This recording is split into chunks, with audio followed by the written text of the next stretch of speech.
History Zone, where the past comes alive.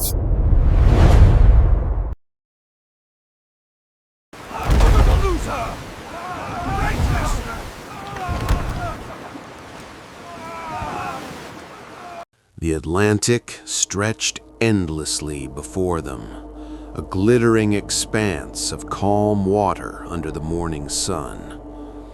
It was the spring of 1717, and the merchant vessel Sea Venture, laden with barrels of rum, crates of cloth, and a small fortune in gold coins, sailed steadily along the treacherous coast of what is now North Carolina.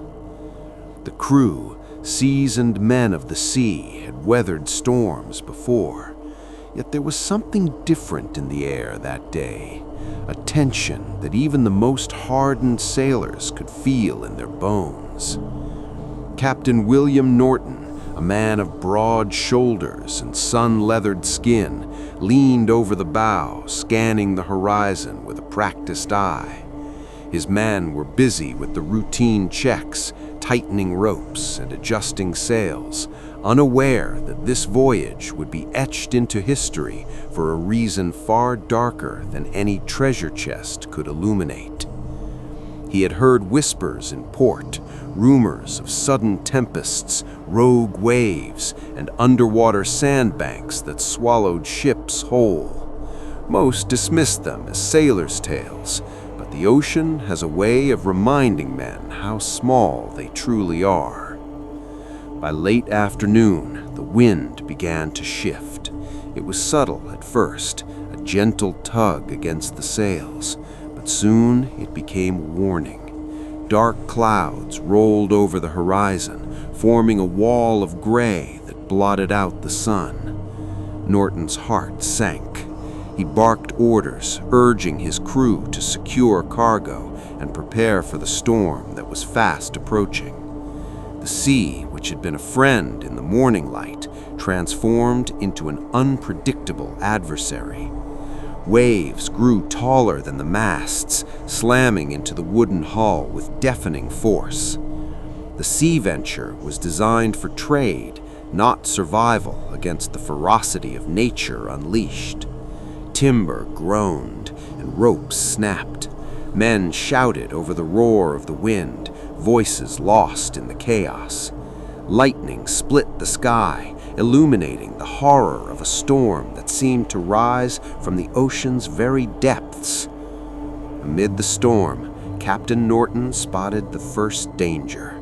A sandbank, hidden beneath the churning waves, loomed ahead, ready to drag the ship to its doom. He knew that a miscalculation could mean the end not just for the cargo, but for every life aboard.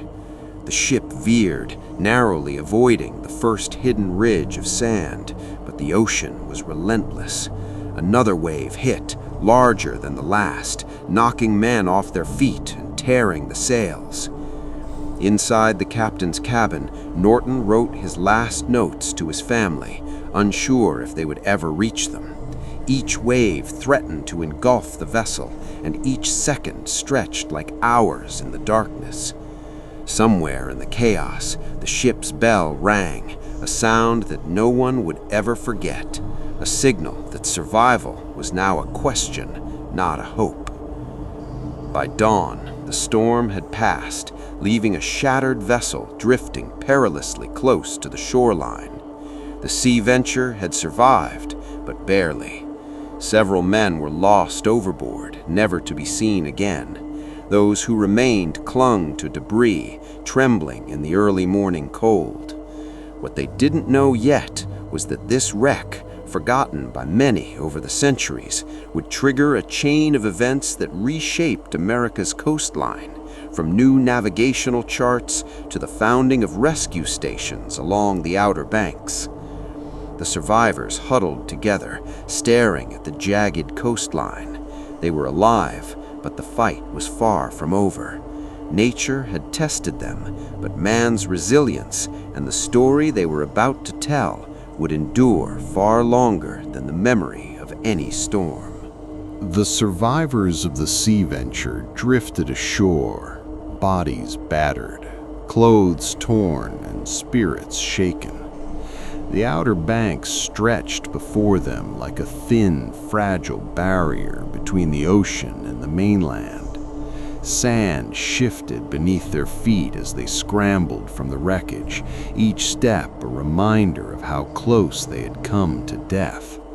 Some clutched ropes and crates of salvaged goods, others held nothing but hope.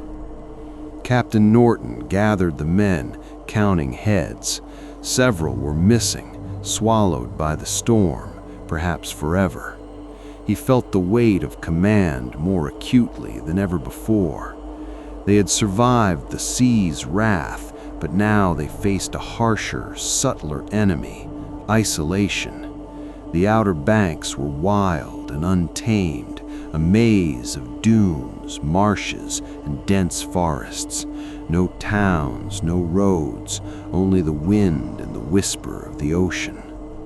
The men set up a temporary camp near the wreckage. Salt water soaked their clothes and bodies, and the cold bit through the fabric. Fires were lit with difficulty. Dry wood was scarce, and even the survivors' spirits seemed dampened by exhaustion. But they were sailors, and sailors adapt. They began scavenging what they could from the ship, pulling barrels, crates, and ropes, hoping to fashion shelter and tools from the remnants of their vessel. Foraging along the shore, Norton discovered that the storm had shifted the sands, creating new channels and dunes. These natural changes would later play a role in reshaping the coastline, but for now they were dangerous obstacles.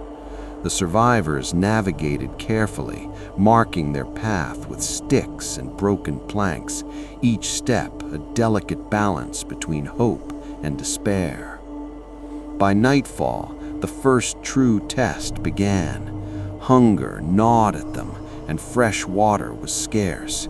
They dug shallow holes in the sand to collect rainwater, and some ventured further inland to search for small streams. Wolves and other wild animals prowled nearby, drawn to the scent of humans and food.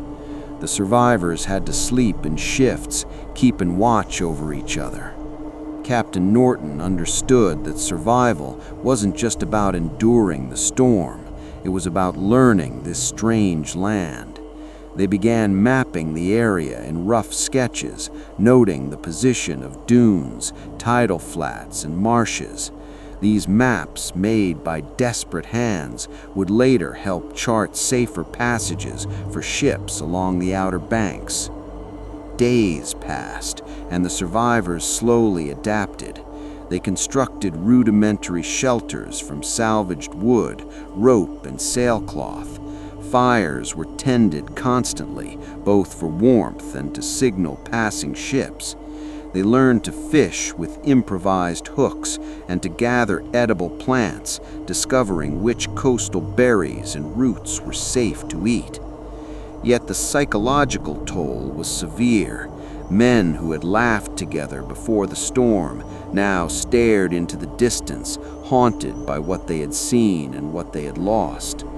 Captain Norton did his best to maintain morale, recounting stories of previous voyages, instilling hope that rescue or a return to civilization was possible. But the reality was stark. Survival depended on their ability to master this land, one day at a time. The Sea Venture lay broken behind them, a reminder that life was fragile and fleeting.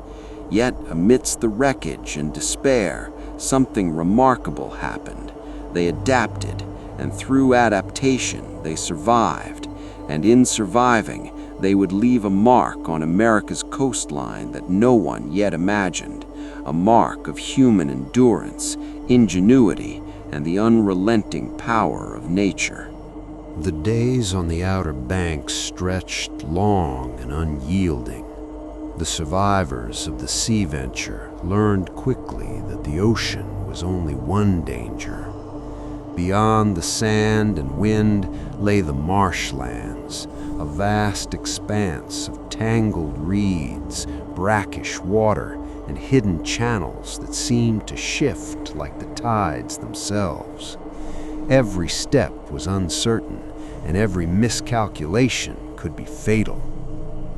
Captain Norton led a small group inland, away from the wreckage, to search for a source of fresh water and food.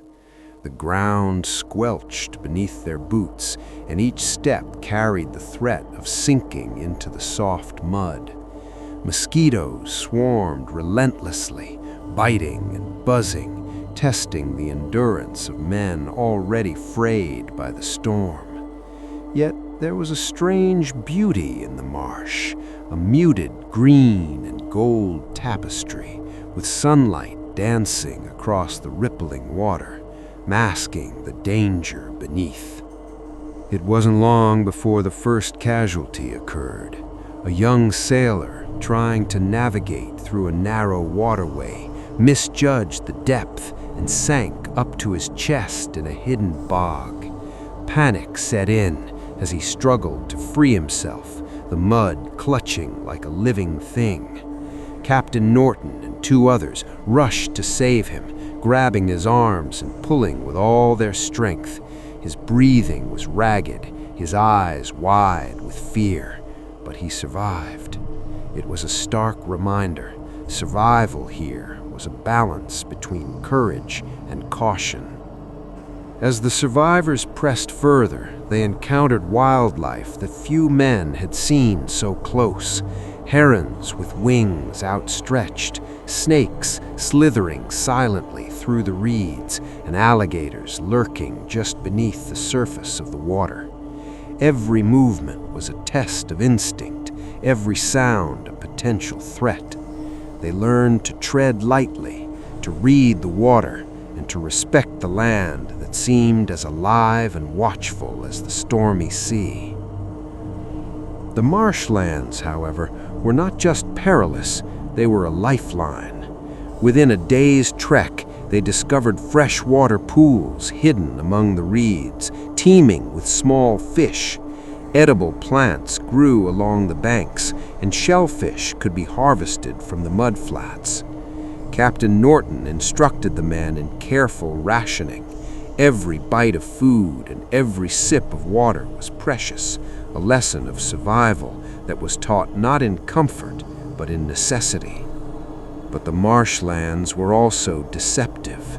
Tides shifted with the ocean, sometimes flooding paths they had just marked, erasing any memory of safe passage. A wrong turn could strand a man for hours or worse. Several nights were spent huddled on higher ground, listening to the eerie sounds of the marsh, the croak of frogs, the rustle of unseen creatures, and the low hum of wind across the water. Sleep was minimal, and the mind began to play tricks, filling shadows with imagined threats.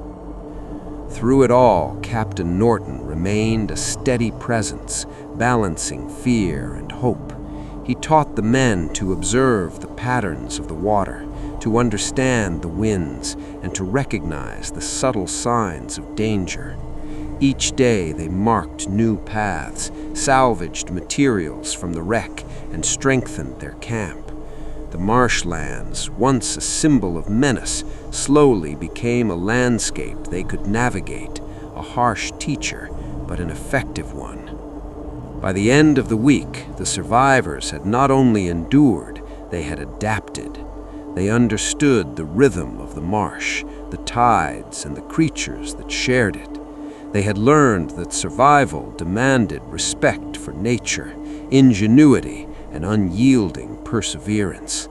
And though the sea venture lay shattered behind them, its legacy endured through the men who had survived and the lessons they were now passing forward, a story of resilience that would ripple through the history of America's coast.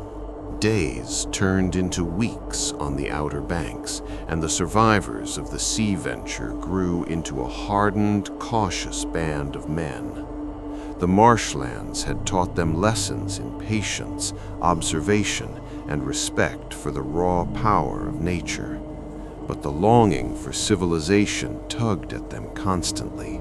Food and water had been secured, makeshift shelters held strong, but the men's spirits ached for the comfort of human contact, a signal fire on a distant shore, or even a sign that rescue might be possible. Captain Norton led exploratory trips farther inland, seeking evidence of settlements or safe passages to the mainland.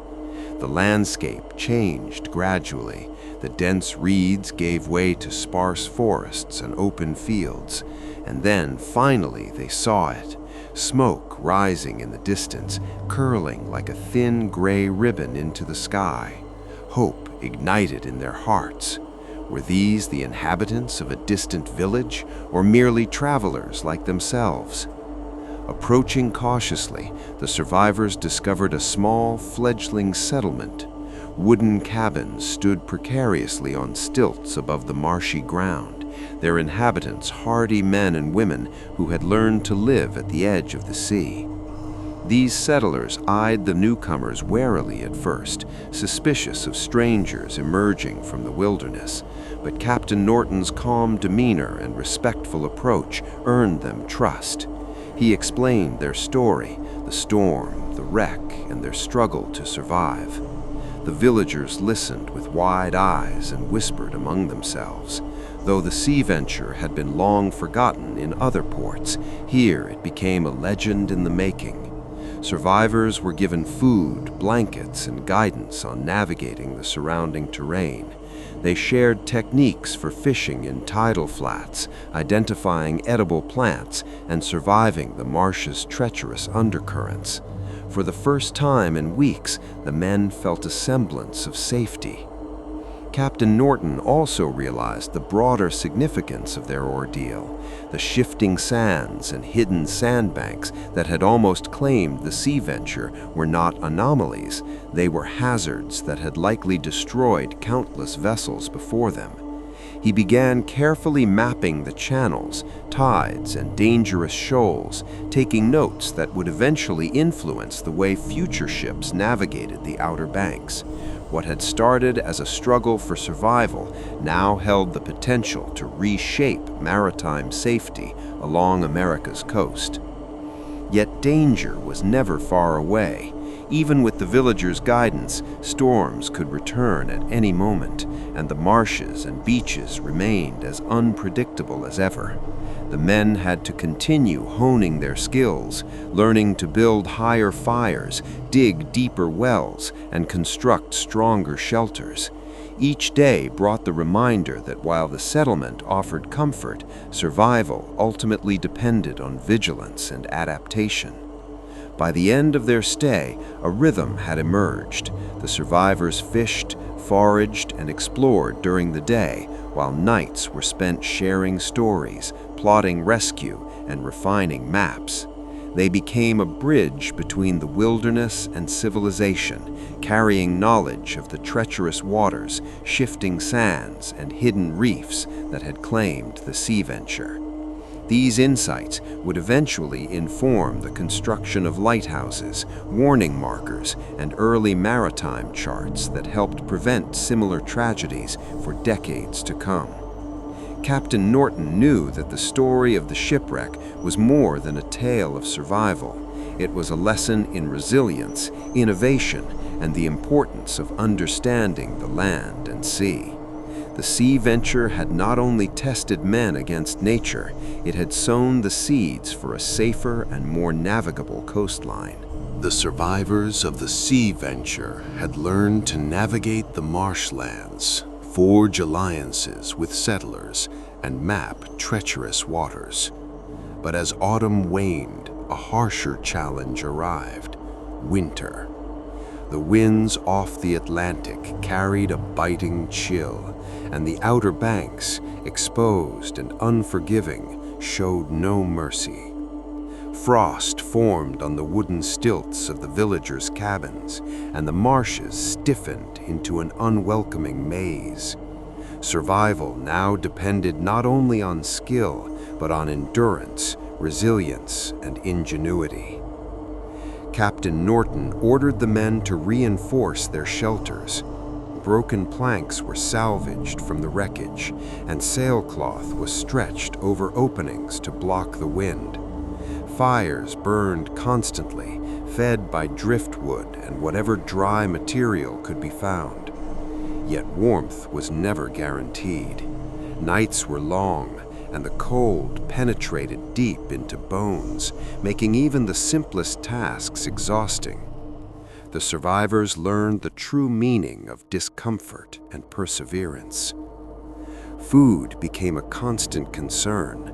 Fish grew scarce as waters cooled, and many edible plants had withered or gone dormant.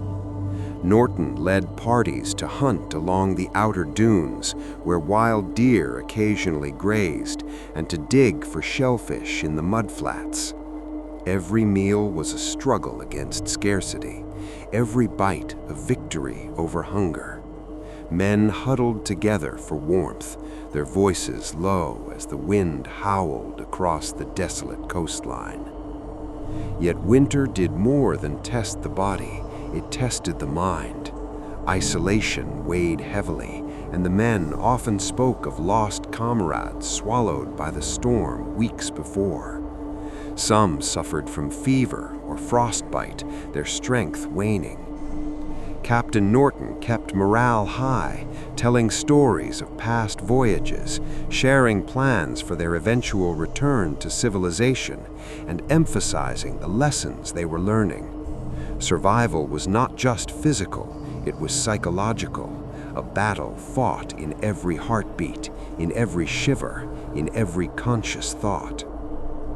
Amid the struggle, the survivors made remarkable discoveries.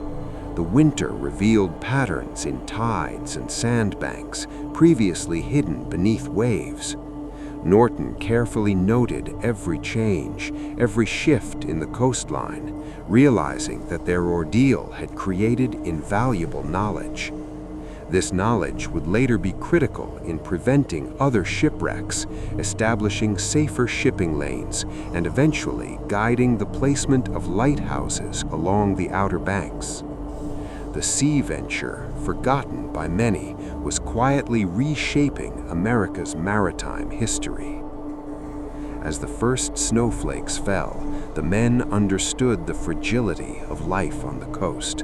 A single storm could wipe out weeks of progress. A careless step could mean injury or death. Yet they endured. Makeshift shelters held against the wind, fires crackled, and rationing sustained them. Each day was a testament to human ingenuity, to the will to survive against seemingly insurmountable odds. By the end of winter, the survivors had transformed from frightened sailors into seasoned navigators of the Outer Banks. They could read the tides, anticipate storms, and traverse marshes that once seemed impossible. They had adapted to the rhythm of the land, learning lessons that would save countless lives in the decades to come. And though the Sea Venture lay in ruins behind them, its legacy lived on in the knowledge, resilience, and courage of the men who had survived. Winter was a merciless teacher, but it was also a forge. And from its icy grip emerged men who would endure, who would shape the understanding of America's coastline, and whose stories of survival would ripple through history long after the wreck itself was forgotten. Spring returned to the Outer Banks, not with gentleness, but with a restless energy. Ice retreated from the marshlands, and the coastline shifted once again.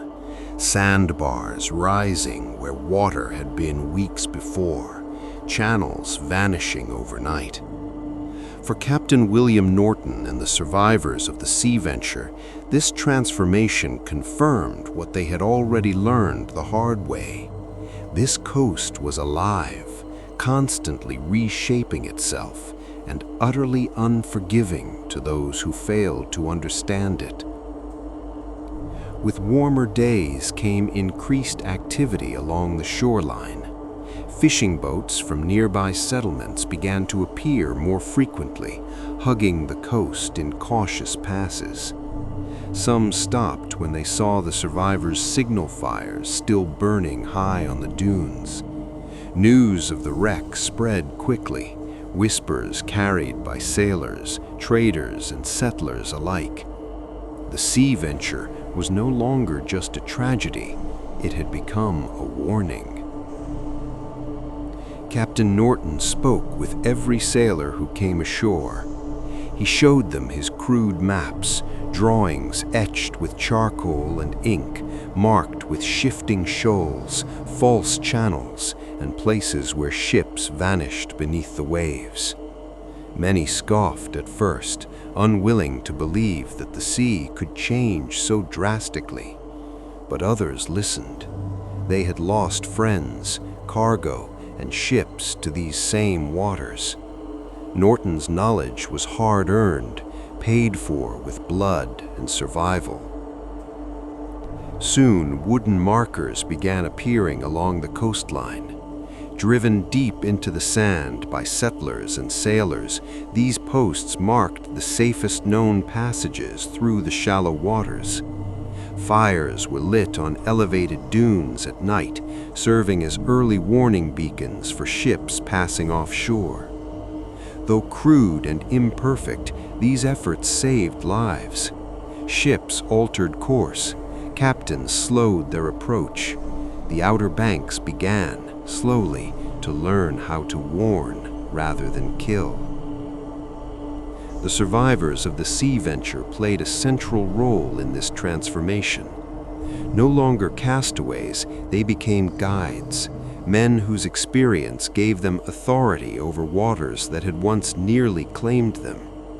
They taught others how to read wave patterns, how to recognize the subtle color changes that revealed hidden sandbanks, and how to interpret wind shifts before a storm revealed itself. Knowledge, passed hand to hand, became the most valuable cargo of all. Yet the danger never truly faded. Late one afternoon, a merchant ship ran aground just offshore, its hull scraping violently against submerged sand. Norton and his men watched as panic unfolded aboard the vessel. Without hesitation, they launched small boats and waded through the surf, ropes tied around their waists.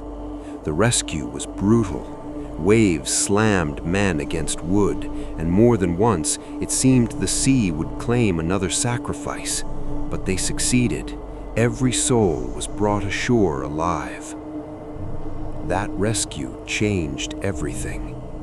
Word spread rapidly that this stretch of coast, once known only for shipwrecks, was now guarded by men who understood it. Settlers petitioned for permanent watch posts. Mariners began adjusting their charts, noting Norton's markings. What had once been a nameless graveyard was becoming something new, a place of hard-earned wisdom. Captain Norton understood the weight of it. The sea venture would never sail again. Its cargo was gone, its name destined to fade from official records.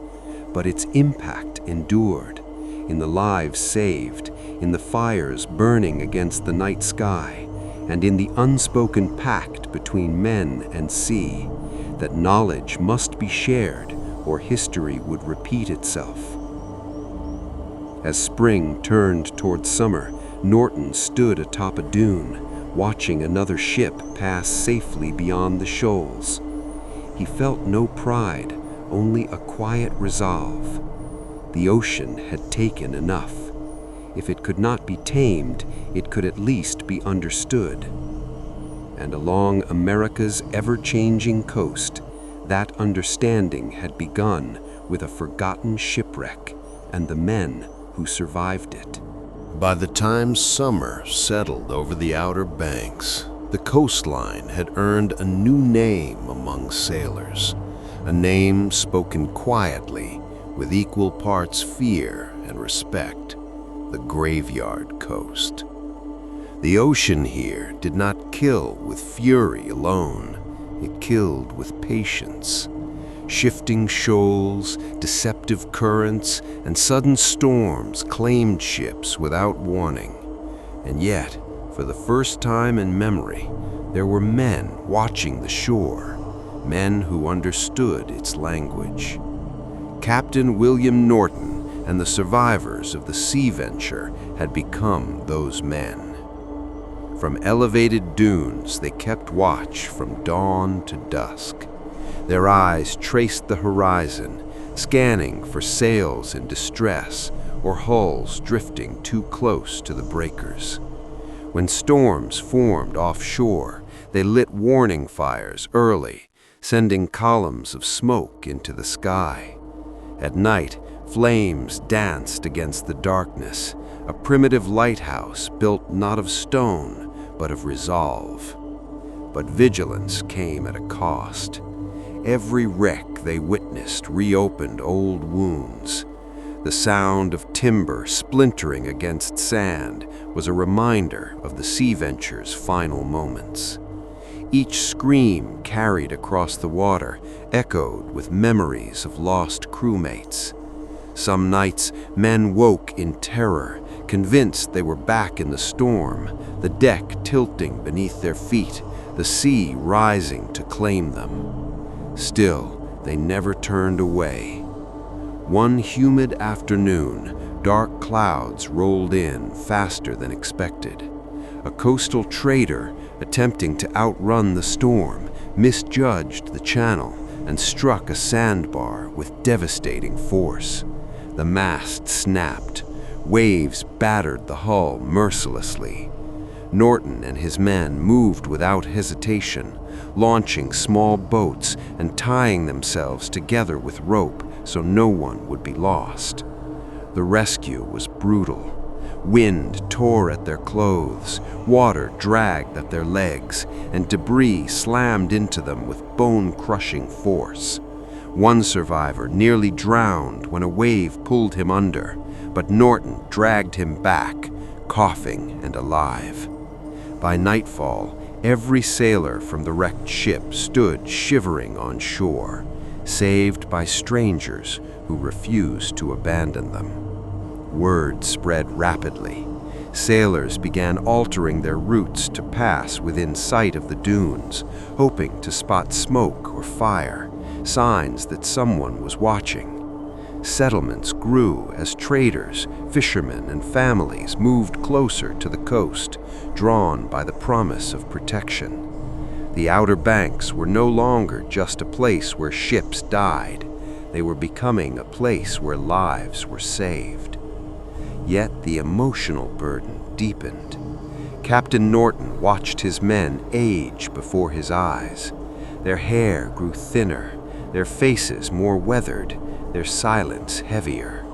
They were no longer merely survivors, they were witnesses, guardians of a coast that took far more than it gave. Some men chose to leave, unable to endure the constant confrontation with death.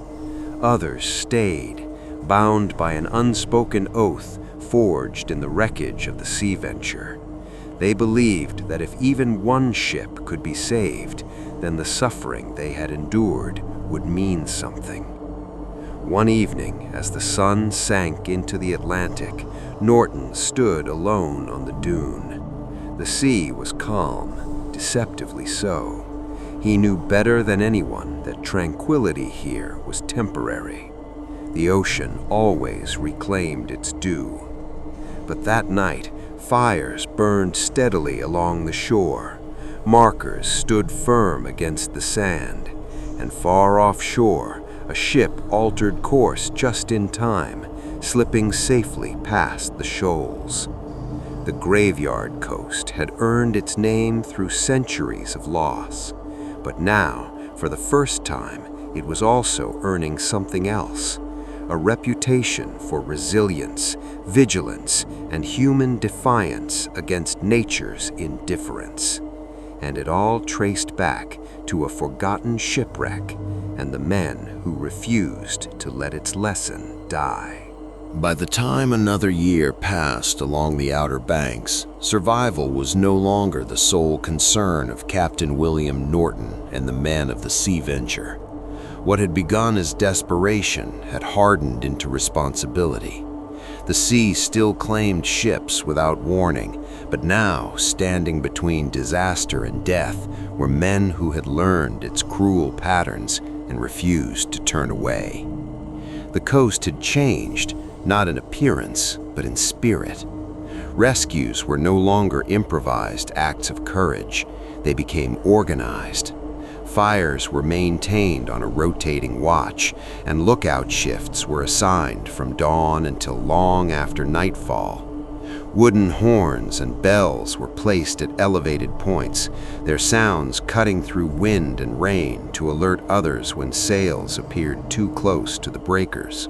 The men trained relentlessly, rehearsing rescues even on calm days, knowing that hesitation during a storm meant lives lost.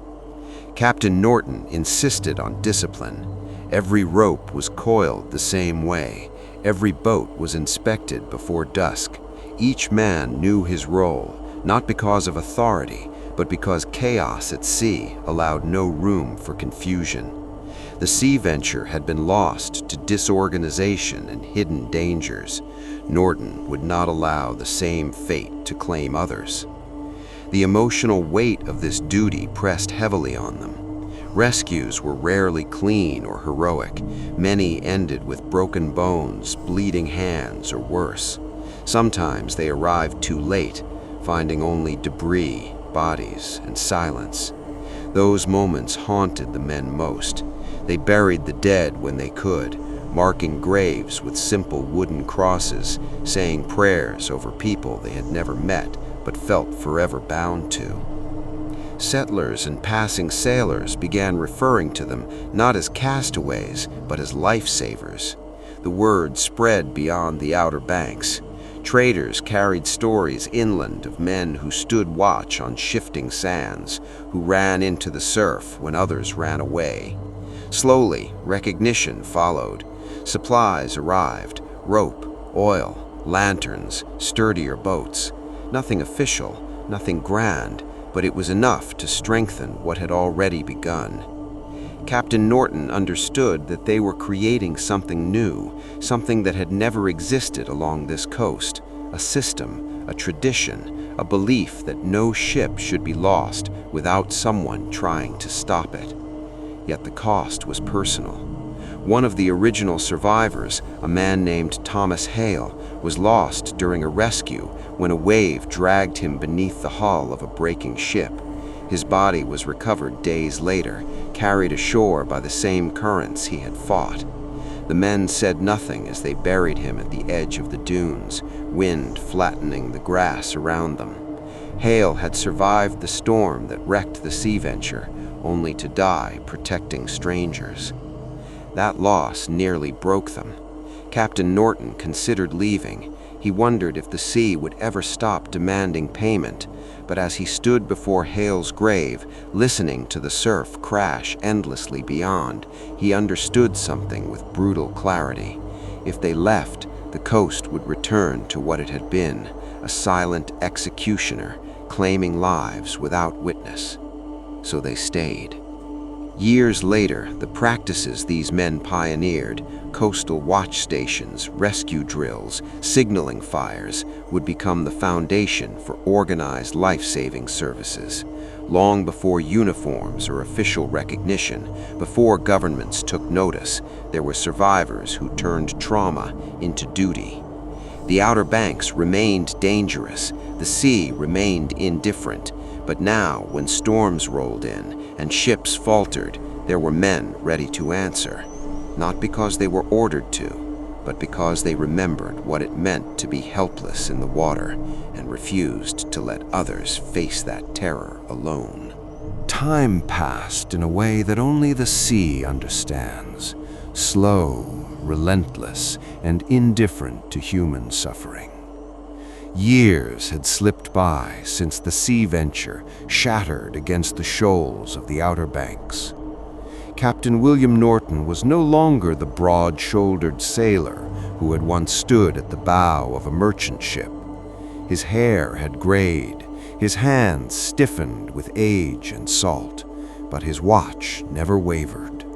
And finally, the world beyond the dunes began to notice. Trade along America's coast increased as colonies grew and commerce expanded. With that growth came an undeniable truth. Too many ships were still being lost. Too much cargo vanished beneath the waves. Too many lives were swallowed by the graveyard coast. Reports reached colonial officials, accounts of rescues, warning fires, and men who braved storms without orders or pay. Inspectors arrived by boat one quiet morning, their uniforms stiff, their ledgers thick with questions. They listened as Norton explained the shoals, the currents, the storms that rose without warning. He showed them his maps, now worn, revised countless times, edges frayed from years of use. These were not theories drawn in comfort, but truths carved from survival. The officials were silent as they studied the coastline themselves. They saw the fires burning on distant dunes. They watched lookout shifts change with practiced efficiency. They heard stories, ships saved, lives pulled from the surf, men buried beneath wooden crosses facing the sea. What Norton and his survivors had built was impossible to ignore. Recommendations followed. Funding was promised, modest at first. Permanent lookout posts were proposed. Supplies were delivered more regularly. Lanterns replaced torches. Stronger boats replaced patched hulls. Slowly, painfully slowly, the idea took root. This coast required guardians. Captain Norton never sought recognition, but when asked to remain as an advisor, he agreed. His experience could not be written off or replaced. He trained new men, fishermen, settlers, sons of sailors lost to the sea. He taught them how to read water like language, how to sense danger before it revealed itself, how to accept that not every rescue would succeed. The hardest lesson was loss. Even with better tools and growing support, the sea continued to take its due. Norton watched young men walk into storms the same way he once had, fear hidden beneath determination. Each time they returned, he felt relief. Each time they didn't, he felt the weight of responsibility settle deeper into his bones. One evening, after a brutal storm, Norton stood alone at the shoreline. Wreckage littered the beach, splintered wood, torn sailcloth, barrels half buried in sand. But there were no bodies. The crew had survived, guided offshore by warning fires and a manned watch. That night, Norton allowed himself something he hadn't felt in years: peace. He knew his time was nearing its end. The coast would outlive him as it had outlived countless others, but it would no longer be unguarded. The work begun by desperate survivors had become a recognized necessity, a system built not by design, but by sacrifice. The sea venture would never appear in official histories as anything more than a lost ship. Its cargo was gone, its name barely remembered. But because of its wreck, men watched the shore. Because of its loss, others were saved. Because it was forgotten, its legacy endured. And along America's dangerous coast, the sea finally had witnesses. Captain William Norton did not die at sea. That fact alone felt strange to a man who had spent his life battling waves, storms, and shifting sands. He passed quietly, years after the wreck of the Sea Venture, in a small coastal settlement that had once barely existed. Outside his window, the Atlantic whispered endlessly against the shore, unchanged, undefeated, eternal. When Norton was buried, there were no cannons fired, no flags lowered in distant capitals. But the men who carried him to his grave understood what history might forget. He had survived the sea's cruelty and forced it, if only slightly, to yield to human understanding. The Outer Banks remained dangerous long after his passing. Ships still wrecked, storms still struck without mercy. But now fires burned on the dunes, lookouts stood watch, rescues were attempted, not always successfully, but always bravely. The coast was no longer silent. In time, these efforts became formal. What began as survival turned into tradition, tradition turned into structure, and structure became institutions dedicated to saving lives along America's shores. The principles Norton and his fellow survivors lived by, vigilance, preparation, sacrifice, were woven into the foundation of organized life-saving services and eventually the United States Coast Guard.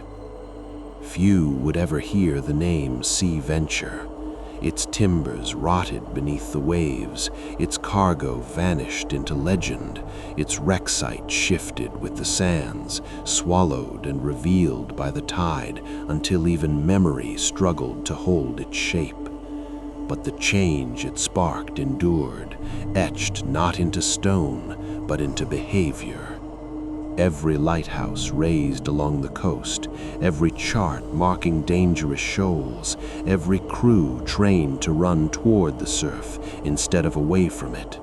They all owed something to a forgotten shipwreck. Even today, the Graveyard Coast lives up to its name. More than 1,000 vessels have been lost along these waters over the centuries. Modern ships, guided by satellites and steel hulls, still fall victim to storms and currents that refuse to be mastered. The sea does not forgive, it does not learn, but humans do. And that is the true legacy of the Sea Venture. It was not the ship that changed America's coast, it was the people who survived it. Men who refused to let suffering be meaningless. Men who turned terror into knowledge, loss into responsibility, and isolation into duty. As you stand on the Outer Banks today, watching waves break over shifting sand, it is easy to forget how unforgiving this place once was. But if you look closely, if you know where to look, you can still see the signs. A lighthouse beam sweeping across dark water, a rescue station standing firm against the wind, a boat launching into impossible waves. All echoes of a night long ago when a ship shattered and men washed ashore with nothing but their will to survive. The Sea Venture was forgotten by history, but the coast remembers.